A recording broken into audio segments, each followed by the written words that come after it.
Shri doctor Sudhanshu Trivedi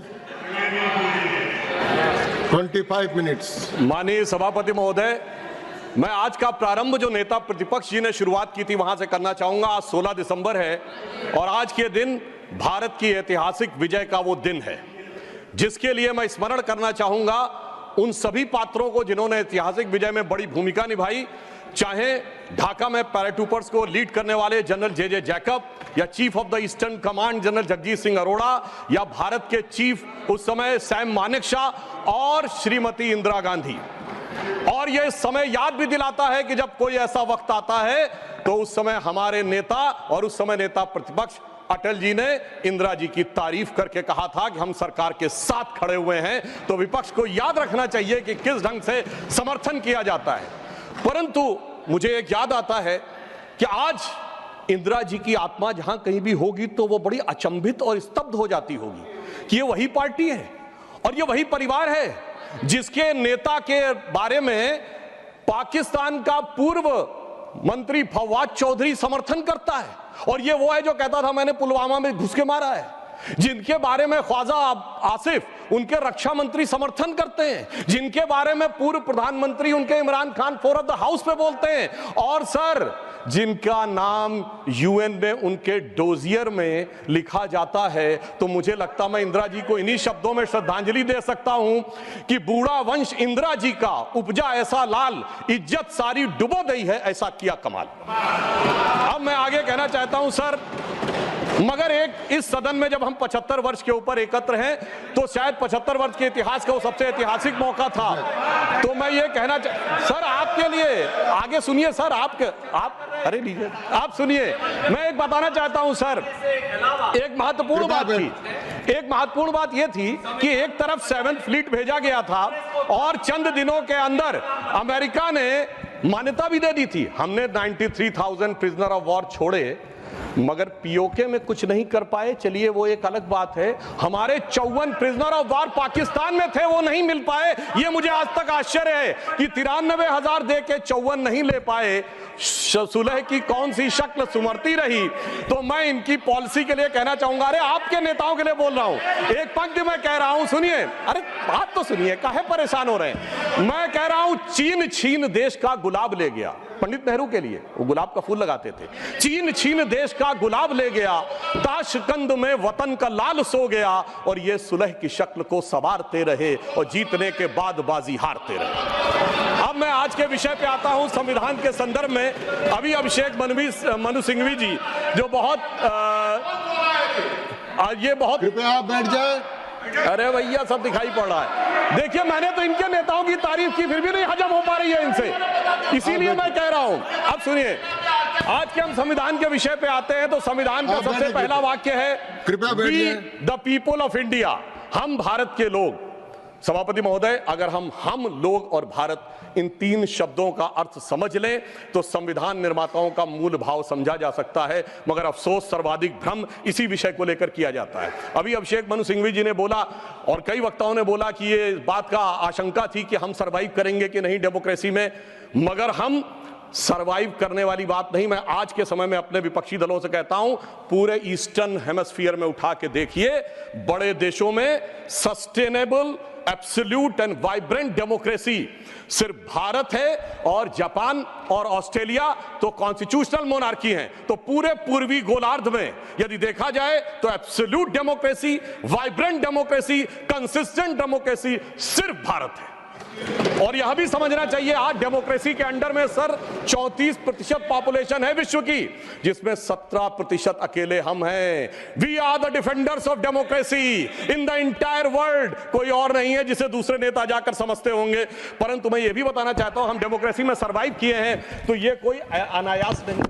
constituent assembly की debate में doctor Radhakrishnan ने कहा था, मैं कोट करता हूं, कि गणतांत्रिक व्यवस्था इस देश के लिए कोई नया प्रयोग नहीं है, यह इतिहास के आरंभ काल से भारत की व्यवस्था में थी। मैं बाबा साहब अंबेडकर को कोट करना चाहूंगा। उन्होंने कहा, लोकतंत्र की अवधारणा भारत के लिए कोई बाहर की अवधारणा नहीं है, it's not an align object. यह कोई अपरिचित चीज नहीं है, प्राचीन काल से भारत की व्यवस्थाओं में निहित थी। और उन्होंने बौद्ध संघों का उल्लेख किया। और मैं अपने सम्मानी मित्रों से कहना चाहता हूं, लोकतंत्र की व्यवस्था भारत में कहां से थी? 12वीं शताब्दी के कर्नाटक में भगवान वासवन्ना के अनुभव मंडपों को देखिए। चोल साम्राज्य में 8वीं और 9वीं शताब्दी में इलेक्टेड गांव के प्रतिनिधि होते थे, 6 कमेटियां होती थी जो इलेक्टेड ढंग से काम चलाती थी। उसके पीछे जाइए तो वैशाली का गणराज्य, जिसका उल्लेख हमारे जदयू के अध्यक्ष जी ने भी किया, और उसके पीछे जाइए तो वैदिक काल में सभा और समितियां बैठकर इसी लोकतांत्रिक व्यवस्था के तहत कार्य किया करती थी। तो बाबा साहब अंबेडकर जो ड्राफ्टिंग कमेटी के चेयरमैन थे, अगर उन्होंने इन सारी परंपराओं के चित्र उसमें रखे हैं, इसका अर्थ हुआ कि भारत की डेमोक्रेसी मूल रूप में वहां से आती है। वैसे मैं एक और चीज कोट कर दूं, भारत रत्न पूर्व राष्ट्रपति डॉक्टर प्रणब मुखर्जी जी ने भी जून 2018 में आरएसएस हेडक्वार्टर पे अपने भाषण में कहा था कि भारत ही लोकतंत्र का मूल है और वैशाली का गणराज्य विश्व का पहला गणराज्य था। अब मैं बताना चाहता हूं कि हम भारत कैसा है, क्योंकि हमारे विरोधी लोगों को थोड़ा विदेश की बात ज्यादा समझ में आती है, तो देश क्या कहता है उससे ज्यादा समझिए विदेश क्या कहता है। और मैं सिर्फ 2 ही बड़े लोगों के नाम लूंगा। चाइना, मैं कहता हूं कोई भी जाके चेक करे, चाइना में एंशिएंट चाइनीज में भारत का नाम क्या है? TIANZHOU, TIANZHOU। जाऊ शब्द वहां पर केंद्र के लिए प्रयोग होता है, जैसे हमारी भारत में पुर, जयपुर, नागपुर, कानपुर वगैरह वगैरह। अब TIANZHOU अगर आप जाके आज सर्च करेंगे तो विकिपीडिया में कुछ उन्होंने घपला कर रखा है, सीधे सीधे लिख के नहीं आता, पर चाइनीज भाषा की डिक्शनरी में जाइए, TIAN का अर्थ है हेवन और जाऊ का अर्थ है केंद्र। तो चाइना के एंशिएंट में माना जाता था भारत क्या है? It is the centre of heaven. Ancient Japanese में भारत का नाम है Tenjiku, that is the centre of heaven. और ये कहते देश ही नहीं था, और चीन भी कह रहा है और जापान भी कह रहे हैं कि ये देश तो वो है जो स्वर्ग का केंद्र था। अब मैं बताना चाहता हूं, मिडिल ईस्ट में, अरब में 8वीं और 10वीं शताब्दी में जितने भी बड़े बड़े अरब के राइटर्स हुए हैं, चाहे इब्ने असीर हो, इब्ने कसीर हो, इब्ने तबरी हो, इब्ने खल्दूम हो, उन्होंने क्या लिखा है? अजीदुल रिहल उल इलामीन बिल इलादुल हिंद, यानी when I look towards the India the cool breeze of knowledge comes to us. तो इधर का भी, पूरब का भी बता दिया, पश्चिम का भी बता दिया, मगर हम क्या करें? आर्थर शोपेनहावर ने लिखा इंडिया के लिए कि यहां पर product of highest human wisdom की उपनिषदिक फिलॉसफी आई है। ये हमारा देश था, मगर अफसोस आज भी लोग ये कहते हैं कि जब माननीय प्रधानमंत्री जी ये कहते हैं कि Bharat is a mother of democracy, तो ये संविधान की मूल भावना के अनुरूप कहते हैं, मगर अभी भी कहीं कहीं लोगों को डिफेंडर्स ऑफ डेमोक्रेसी कहीं और से नजर आते हैं। इसलिए हमारे इस देश के लिए सभापति महोदय क्या कहा जाता था? गायन्ति देवः किल गीत कानी धन्यास्तुते भारत भूमि भागा स्वर्गापवर्गास्पद भाग हेतु भवंति भूयः पुरुषा स्वरत्वात्। अर्थात ये भारत भूमि धन्य है, देवता जिसकी स्तुति में गीत गाते हैं, क्योंकि स्वर्ग में रहने के बाद भी मनुष्य के रूप में जन्म लेने को यहां लालायित रहते हैं, क्योंकि हम मोक्ष भूमि है। और वैसे ऑन द लाइटर नोट मैं कहना चाहूंगा, जो लोग मानते नहीं है कि भारत डेमोक्रेसी कि वो कहते हैं इंग्लैंड के मैग्ना कार्टा 1215 से आया था, वो इंग्लैंड को मानते मदर ऑफ डेमोक्रेसी। तो सभापति महोदय मैं कहना चाहूंगा कि इंग्लैंड के पूर्व प्रधानमंत्री की मदर इन लॉ हमारी इसी सदन की सदस्य हैं, तो मदर ऑफ डेमोक्रेसी ना मानो तो mother in law of democracy ही मान लेना चाहिए।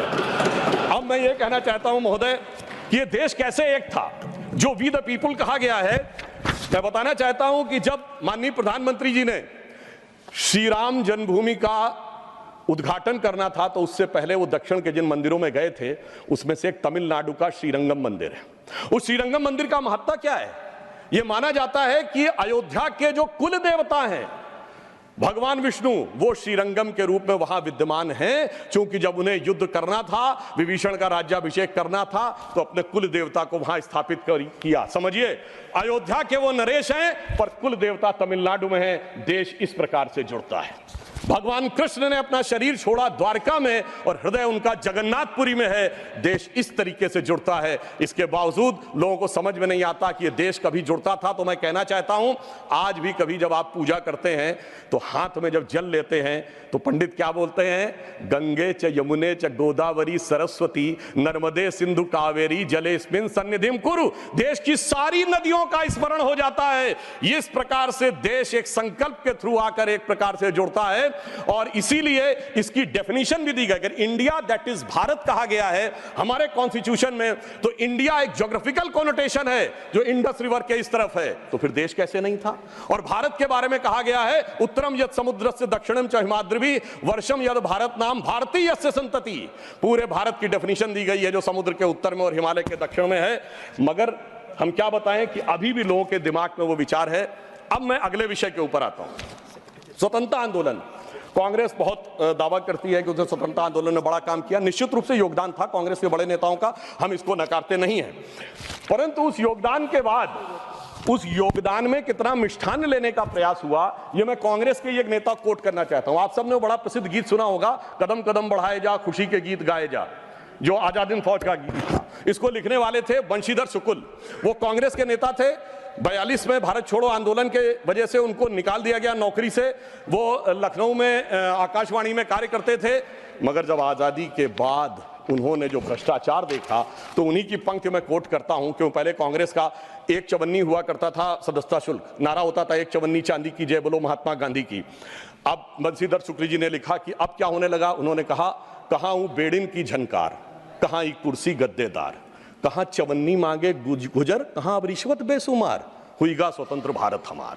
और आगे उन्होंने लिखा कि कॉलेज की सब खिड़की स्वतंत्र, टीचर लड़का लड़की स्वतंत्र, हाकिम स्वतंत्र हरहा स्वतंत्र, गलियार घूर चरहा स्वतंत्र, परतंत्र हुए ईमानदार, हुईगा स्वतंत्र भारत हमार। ये तो मैं 1950 के आसपास की बात बता रहा हूं, जिस जमाने के विषय में आप ये कहते हैं। मगर अब मैं आता हूं संविधान में, जो पहला संविधान संशोधन किया गया, जिसके बारे में हमारे बहुत से लोग बोल चुके हैं, मैं डिटेल में नहीं जाना चाहता। मैं सिर्फ ये बताना चाहता हूं, अभिव्यक्ति की स्वतंत्रता या फ्रीडम ऑफ स्पीच हमारी परंपरा में है।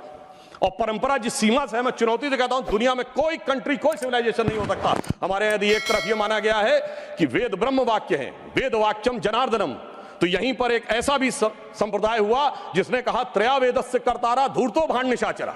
वेद के पढ़ने वाले 3 धूर्त भांड और निशाचर, उस चरवाक को भी स्थान दिया गया। इससे ज्यादा उदार फ्रीडम ऑफ स्पीच किसी को चाहिए? जो कहते फ्रीडम ऑफ स्पीच सिर्फ पंडित जवाहरलाल नेहरू के माध्यम से आई थी। अब मैं बताना चाहता हूं, जो फर्स्ट अमेंडमेंट हुआ, अगर उस समय 2 घटनाएं नहीं होती, सरदार पटेल जी की मृत्यु हो गई थी 15 दिसंबर 1950, और श्यामा प्रसाद मुखर्जी जी ने कैबिनेट छोड़ दिया था 6 अप्रैल 1950। अगर इन दोनों में से कोई होता सरकार में, तो मुझे पूरा विश्वास है कि यह नहीं हो पाया होता। परंतु उस फ्रीडम ऑफ स्पीच की कैजुअलिटी क्या हुई, मैं एक बताना चाहता हूं। बाबा साहब अंबेडकर ने जब 6 अक्टूबर 1951 को अपना इस्तीफा दिया है, जयराम रमेश जी ने वो बात ठीक कही थी कि उसका उपलब्ध है सरकार के आंकड़े में भी। मगर मैं कोट, हाँ वो जी बिल्कुल है, ये है सर, ये है। मगर अब मैं कोट करना चाहता हूं कि बाबा साहब अंबेडकर ने के बारे में पद्म भूषण धनंजय कीर ने, जो कि इंदिरा जी की सरकार के द्वारा पद्म भूषण प्राप्त है, सबसे ऑथेंटिक बाबा साहब की जिन्होंने ऑटोबायोग्राफी लिखी, उन्होंने लिखा 10 अक्टूबर 1951 को लोकसभा में बोलने के लिए खड़े हुए। उनसे कहा गया मुझे अपना बयान प्रस्तुत करने की अनुमति दी जाए। तो उपसभापति ने कहा कि श्रीमान अंबेडकर, अगर आप अपने भाषण की कॉपी हमें पहले दे दी होती तो हम अनुमति दे सकते थे, आप चाहें तो 6 बजे के बयान अपना बयान दे सकते हैं। सभापति की बात सुनकर अंबेडकर जी को अचरज हुआ और धक्का लगा। उन्होंने कहा, क्या अंबेडकर, तो एक संसद सदस्य श्री कुंजरू और श्री कामत ने उपसभापति से पूछा, क्या अंबेडकर के भाषण की जांच की जाएगी? इस पर उपसभापति ने कहा, मुझे देखना जरूरी है, इस पर ध्यान देने की जरूरत है। डॉक्टर अंबेडकर के बयान में कुछ अप्रासंगिक या बदनामी करने वाली बात तो नहीं है। तब डॉक्टर अंबेडकर ने गरज कर कहा कि मैं इस तरह की तानाशाही के आगे नहीं झुकूंगा, और यह कहकर वो सदन के बाहर चले गए और प्रेस में उन्होंने अपना वक्तव्य जारी किया। अब मैं दूसरा एक उदाहरण देना चाहता हूं। जो ये लोग बहुत बात करते हैं कि डॉक्टर अंबेडकर के विषय में इनके क्या विचार थे, मैंने अंबेडकर जी का विचार कोट किया। अब मैं कोट कर रहा हूं जवाहरलाल नेहरू जी का विचार, किसी अन्य का नहीं। जवाहरलाल नेहरू जी ने 16 जनवरी 1952 को चुनावों के उपरांत एडविना माउंटबेटन को पत्र लिखा। उसमें एक लाइन है, मैं कोट कर रहा हूं और सोर्स भी कोट करूंगा। On the other hand, in Bombay city and to the large extent in Bombay province, our success has been greater than expected. यानी वो चुनाव में विजय पर खुशी जाहिर कर रहे हैं। और आगे क्या कह रहे हैं? Ambedkar has been dropped out. यानी प्रसन्नता है कि अंबेडकर जी चुनाव हार गए। फिर मैं पूरा पत्र नहीं पढ़ रहा हूं, इसी पत्र में वो आगे लिखते हैं, the socialist combined with Ambedkar's party and thereby they lost their repute. यानी अंबेडकर जी की पार्टी से जुड़कर उनकी प्रतिष्ठा कम हो गई। और महत्वपूर्ण बात मैं ध्यान देना चाहूंगा सदन का, आगे वो कहते हैं, but Ambedkar has combined with Hindu communalist. यानी वो कह रहे हैं अंबेडकर जी हिंदूवादियों के साथ आ गए थे। सर सोर्स है selected works of Jawaharlal Nehru series 2 volume 17 page number 35 to 37। मुझे लगता है शायद बहुत से बक्से जिनकी मांग की गई है वो इसीलिए हटा लिए गए हों कि हर बक्सा अंदर से बोलता हो कि बैठा हूं दिल में इतने राज छुपाए, जरा सा होठ हिले तो न जाने कितनों के दिल डगमगाए। अब मैं आगे ये बताना चाहता हूं सर, फ्रीडम ऑफ स्पीच को, वो विषय तो बहुतों ने कहा इमरजेंसी का, मैं आगे का विषय बताना चाहता हूं। इस देश में फ्रीडम ऑफ स्पीच को कर्टेल करने के लिए कॉन्स्टिट्यूशनल अमेंडमेंट लाया गया जो कभी हो नहीं पाया।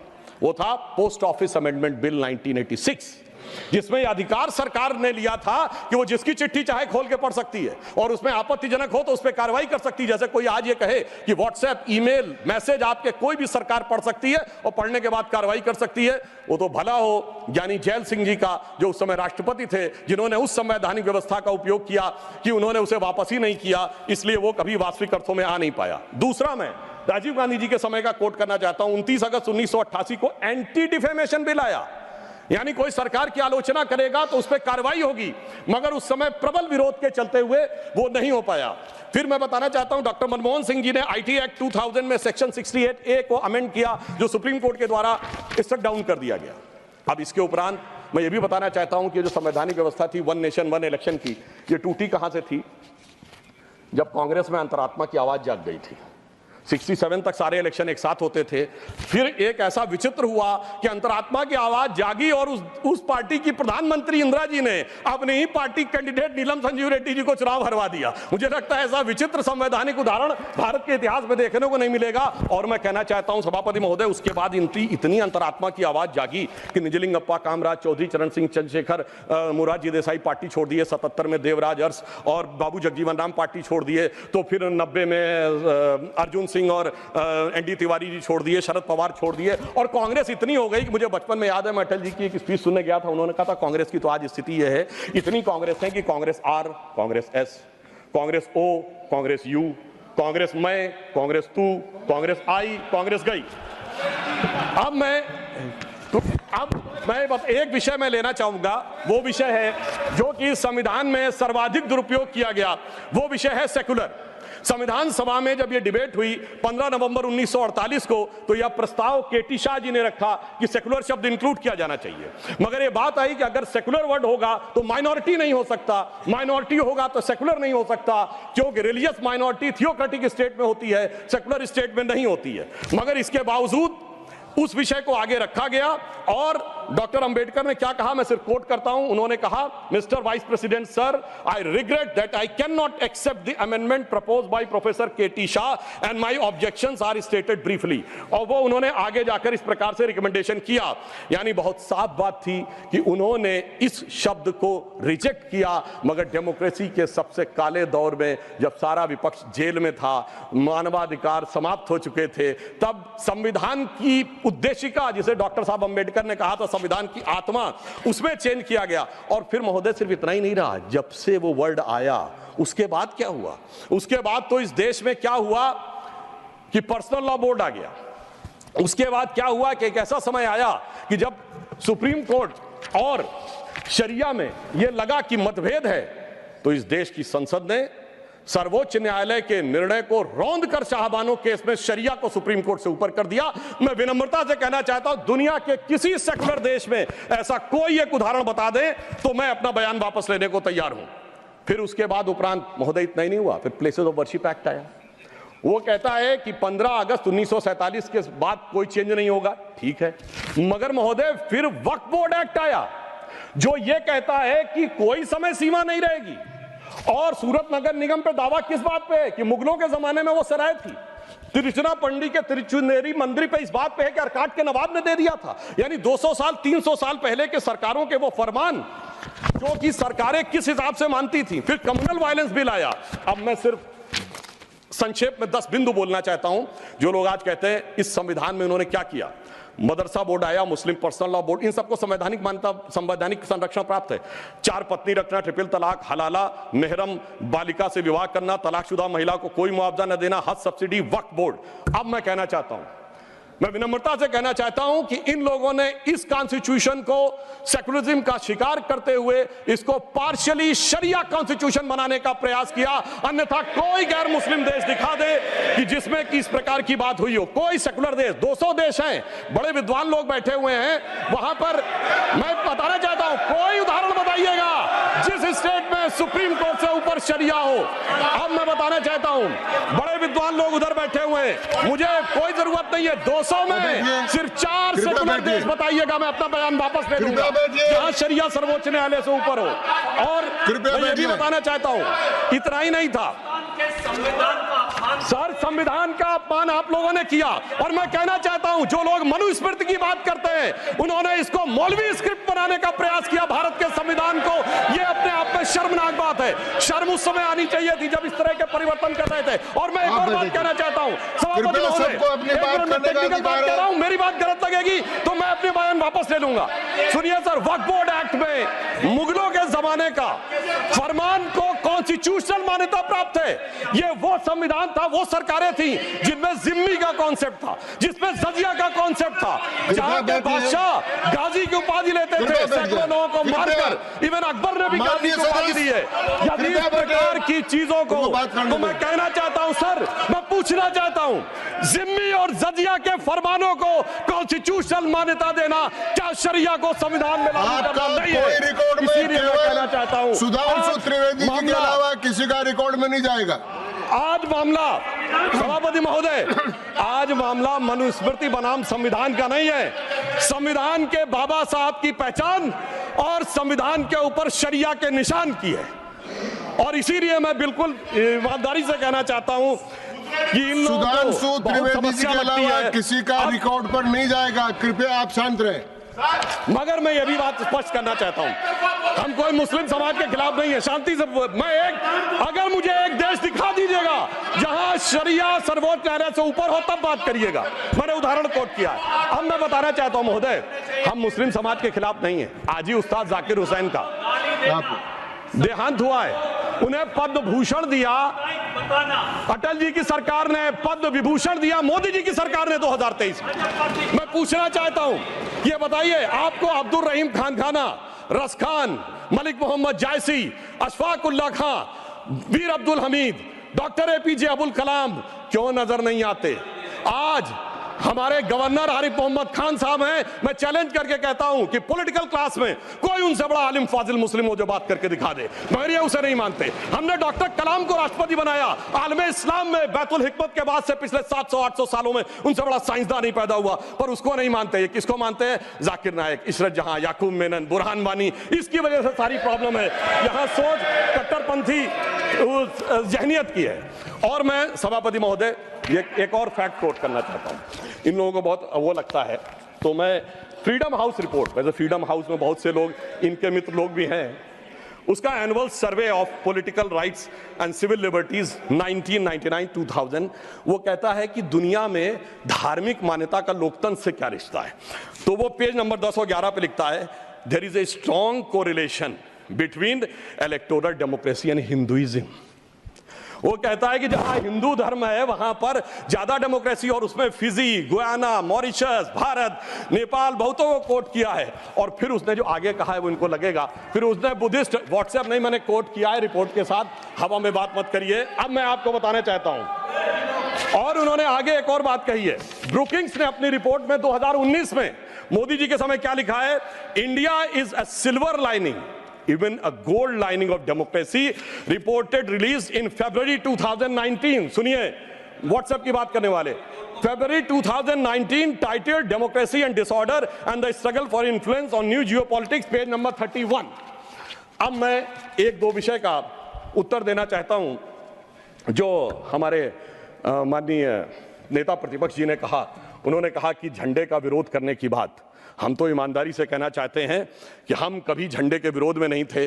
झंडे में, अब सर पूरी बात सुनिए सर, मैं कोट कर रहा हूं, अब सर मैं कोट कर रहा हूं, अब सुनिए सर, मैं महात्मा गांधी को कोट कर रहा हूं, सुनिए सर, महात्मा गांधी कोट कर रहा हूं। महात्मा गांधी ने 6 अगस्त 1947 को कहा, अगर भारत के झंडे पर चरखा अंकित नहीं होगा तो इस झंडे का अभिवादन करने से मैं इनकार कर दूंगा। आप तो जानते ही हैं, भारत के राष्ट्रीय झंडे पर सबसे पहली परिकल्पना मैंने की थी। बिना चरखे के निशान के भारतीय झंडे की कल्पना नहीं है। वैसे पंडित नेहरू और अन्य लोगों ने मुझे बताया है कि नए ध्वज में बना चक्र चिन्ह चरखे का प्रतीक है। कुछ लोग इसे सुदर्शन चक्र बताते हैं, मगर मैं समझता हूं क्या है सर। स्रोत है संपूर्ण गांधी वाङ्मय, खंड 89 पृष्ठ 11। अब आप बताइए, आप कहेंगे कि महात्मा गांधी उनका विरोध कर रहे थे, इसलिए मैं कहना चाहता हूं महोदय, 2-3 मिनट में समाप्त कर दें। जी मैं समाप्त कर रहा हूं। सर एक बात और कहना चाहता हूं, अंगूठा कटवाने की बहुत बात कही गई। वैसे इतने अंगूठे कटे हैं पिछले 60-70 सालों में कि उन्हें एकलव्यों से पूछ लिया जाए तो समझ में आ जाएगा। मगर जो लोग बहुत ज्ञान बघाड़ते हैं, मैं उनसे पूछना चाहता हूं, किसी ने महाभारत में पढ़ा है क्या? कि मैकाले का ही थॉट पढ़े आ रहे हैं। मैं किसी के प्रति अपमान नहीं करना चाहता। 100 में 99 लोगों को यह नहीं पता कि वो किस चैप्टर में है। महाभारत के वन पर्व में है, जहां पर जब एकलव्य का वो पूरा विशेष नहीं जाता, जब द्रोणाचार्य उससे पूछते तुम अपना परिचय दो, तो कहता मैं मगध नरेश जरासंध के प्रधान सेनापति हिरण्यधनु का पुत्र Eklavya. He was the chief of the armed forces. माननीय सदस्यगण, आप ऐसे कहते हैं जैसे माननीय सदस्यगण, जो बचे हुए माननीय सदस्य बोलने वाले हैं उनको कल अवसर मिल सकेगा। आप कृपया 1-2 मिनट में समाप्त करें। जी हम समाप्त करते हैं। तो इसलिए मैं कहना चाहता हूं, जब अगर आप हकीकत में देखेंगे तो समझ में आएगा। और मैं आज प्रधानमंत्री जी को धन्यवाद देना चाहूंगा। महोदय, ये जरासंध की सेना वो थी जो उस समय भारत की सबसे शक्तिशाली सेना थी, जिसके लिए कृष्ण जी भी एक बार छोड़े थे तो रणछोड़ नाम पड़ा था। अगर ट्राइबल उसका चीफ था, ये भी तो पूरी बात बताओ। और आज 5000 साल के बाद जब महामहिम राष्ट्रपति ट्राइबल समाज से हैं, तो पहली बार तीनों सेनाओं का सर्वोच्च अध्यक्ष एक बार पुनः ट्राइबल हुआ है। तो मुझे लगता है भारत की परंपरा को सही ढंग से समझने का एक अवसर मिला है। इसलिए मैं कहना चाहता हूं सभापति महोदय, बस 1-2 लाइन में समाप्त करता हूं। अगर महाभारत ही पढ़ना है तो महर्षि वेदव्यास की दृष्टि से पढ़ो, विदुर की दृष्टि से पढ़ो, शकुनी की दृष्टि से पढ़ोगे, भाइयों को लड़ाने वाले शकुनी की दृष्टि से, तो यही नजर आएगा। मगर क्या बताएं सभापति महोदय, ये भाइयों में लड़ाने वाले शकुनी, भाइयों में लड़ाने वाले मंथरा की मनोवृत्ति इतनी व्याप्त हो गई है देश में कि आज इस देश को, और मैं एक पॉइंट और कहना चाहता हूं सर, कमिटेड जुडिशरी की तो बहुत बात की गई, पर इस देश में एक ऐसा उदाहरण भी हुआ है जब एक जज कांग्रेस का नेता रहने के बाद जज हो गया। सर 1962 से 68 तक जस्टिस बहरुल इस्लाम राज्यसभा में कांग्रेस के सदस्य रहे। फिर 68 से 72 तक दोबारा सदस्य रहे। 72 में उन्होंने रिजाइन किया और जाकर बन गए गुवाहाटी हाईकोर्ट के जज। फिर वो वहां बने चीफ जस्टिस गुवाहाटी हाईकोर्ट में। उसके बाद महोदय उन्होंने रिजाइन किया और बरपेटा से कांग्रेस का टिकट मिला। अब वो टिकट इलेक्शन काउंटर मांड हो गया। 84 में फिर राज्यसभा के सदस्य बन गए। अरे भाई, इस्तीफे के बाद आप बहुत कहेंगे कि जो राज्यसभा में आए कांग्रेस के नेता सांसद रहने के बाद, और उन्हें सुप्रीम कोर्ट का जज 8 महीने के गैप के बाद बनाया गया। मुझे लगता संविधान का इससे बड़ा अपमान नहीं हो सकता था जो हमें देखने को मिला। और अंत में सभापति महोदय, मैं सिर्फ ये कहना चाहूंगा एक पंक्ति में कि भारत की लोगों के बारे में एक विचार करिए। कुंभ का मेला होने जा रहा है, जो दुनिया का सबसे बड़ा ऑर्गेनाइजेशन है, और ये किस साइंटिफिक आधार पे होता है? जुपिटर के 12 साल के सर्किल पे। अरे उन्हें तो 200-300 साल पहले जुपिटर के सर्किल का नहीं पता था, हम हजारों साल से आ रहे हैं। मगर क्या बताएं महोदय, जिनकी सोच ही देश के लिए अलग है। तो मैं अंत में कहना चाहूंगा, उनके लिए हम लोग कभी एक गीत गाते थे जब हमारी सरकार नहीं थी, उगा सूर्य कैसा कहो मुक्ति का ये, उजाला करोड़ों घरों में न पहुंचा। तो मैं उनके लिए कहना चाहता हूं, न संयम व्यवस्था न एकात्मता है, भरी है अभी तक मनों में गुलामी, वही राग अंग्रेजियत का पुराना, सुनाते बड़े लोग नामी गिरामी, प्रजातंत्र की धार उतनी गगन से मगर निर्जन सागरों तक न पहुंचा, उगा सूर्य कैसा कहो मुक्ति का ये। अंत में मैं एक पंक्ति कहकर समाप्त करता हूं। सर इन्होंने जितना भी विभाजन क्रिएट करने का प्रयास करें, पर हम उस सिद्धांत को मानते हैं कि जाति, वर्ग और प्रांत भेद के भ्रम को दूर भगाता है, सबके मन का भाव एक है, सबकी भारत माता है, अनेकता में ऐक्य मंत्र को जन जन फिर अपनाता है, देखो प्यारा देश हमारा आगे बढ़ता जाता है। धन्यवाद। The House stands adjourned to meet at 11 AM on Tuesday, the 17th December 2024. धन्यवाद।